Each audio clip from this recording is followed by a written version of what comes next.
planning board meeting for May 28th, 2013. I have a motion to accept the agenda. Motion. Second. Any discussion? All in favor? Aye. Opposed? Anybody here to speak to anything that isn't on the agenda?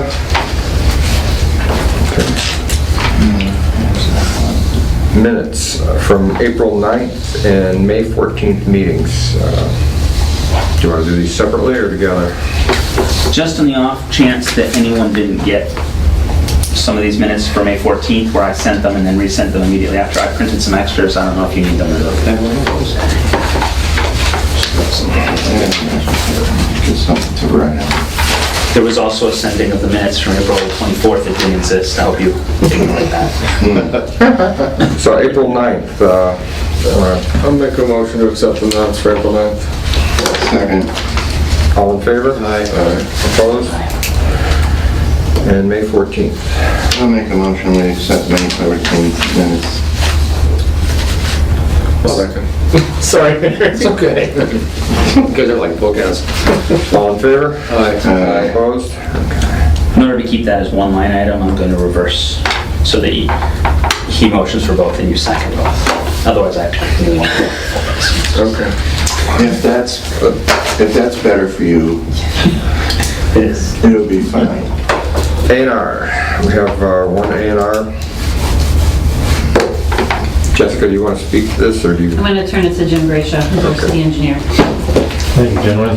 First of all, I want to apologize for bringing you all in here just for this one agenda item, but I started working for the town in 1999, and this was already a year old when I started. We're on the verge of getting this intersection built. Yeah, God knows it needs it. Yes, That's a bad. This is one of the final legal requirements. We had to do some lane taking. We're widening out West Street, through Town 8, sliding the pavement over opposite the road.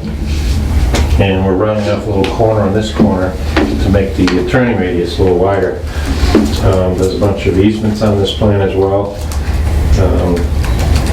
We need to file this at the registry, and there's a requirement for the planning board to sign off on it as an A&R plan. There's no real changes to the lot frontages and... No, this is my lot here. I have quite a bit of frontage on Glendale and still a lot on West Street. And combined of these two lots is 9 acres, 9 1/4.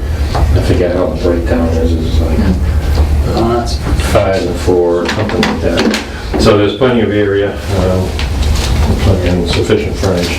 And the same with this one. This one goes all the way to the bridge in Loudville ways. And East Story's actually gaining frontage because its radius is a little bit longer. So Now whoops, I'm sorry.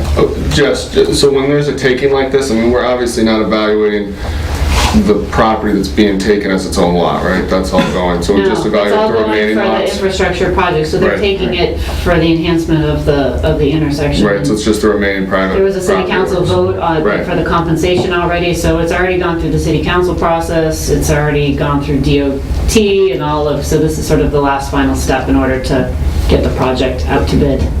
This land will get reverted, has been reverted over to the city. Okay. Both these two parcels and this one. Right. Yeah, and this building that's coming down, that's just replicating stormwater retention that's being taken from your side? Well, no, all the flood storage issues are on this side of Parliament and Glendale. Because of it's federally funded, there's mandates for the minimum width. You need 2 11-foot travel lanes and 2 4-foot bicycle and pedestrian lanes, which is a little bit wider than the existing pavement width now. Plus, they have a minimum 4-foot shoulder on both sides of the pavement. What that does is widen the existing top of the bank on both sides. And in order to do that, then we have a steeper slope. But it still takes up flood storage, and also there's some flood storage lost down in this area too. Right. Because the flood, the last high water we came right over right about where this barn is. Yeah. So part of Permanent Meadow was in is in the 100-year flood elevation. I motion to approve. This is all part of it. A second. Is there any more discussion? All in favor? Aye. Opposed? Abstentions? Yeah, I still got the document, they give you pictures, I got copies of the last time, remember when we had that big storm? I drove over the bridge and with the truck and it was still hitting the bottom of the truck. Jessica, are there any administrative items? Two things of note. One is there's a meeting being held tomorrow night. That's an open space and recreation visioning workshop, open to the public. We had a survey that closed on the 17th of May, and this is the next step in terms of collecting public comment, and the only step that'll be remaining in the plan. So I encourage you to attend if you have any questions regarding our open space and recreation facilities in the community. And then When is the meeting exactly? tomorrow night at 7 o'clock Thank you. upstairs in the meeting area. And then also, just to note, in your mail, there came a notice from the Pioneer Valley Planning Commission regarding free technical assistance.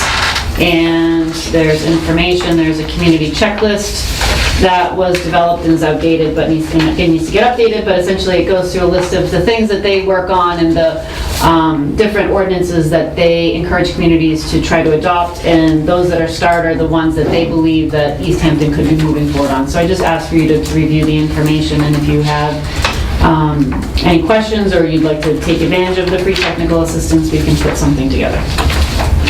That's it. Where is that? It came in today's mail. Oh, okay. I'll get this scanned and emailed.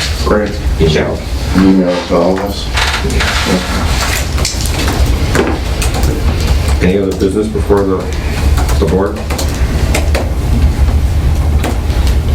Motion to I adjourn. motion to adjourn. Second. All in favor? Aye. Aye and bye. Jim? So Jim said he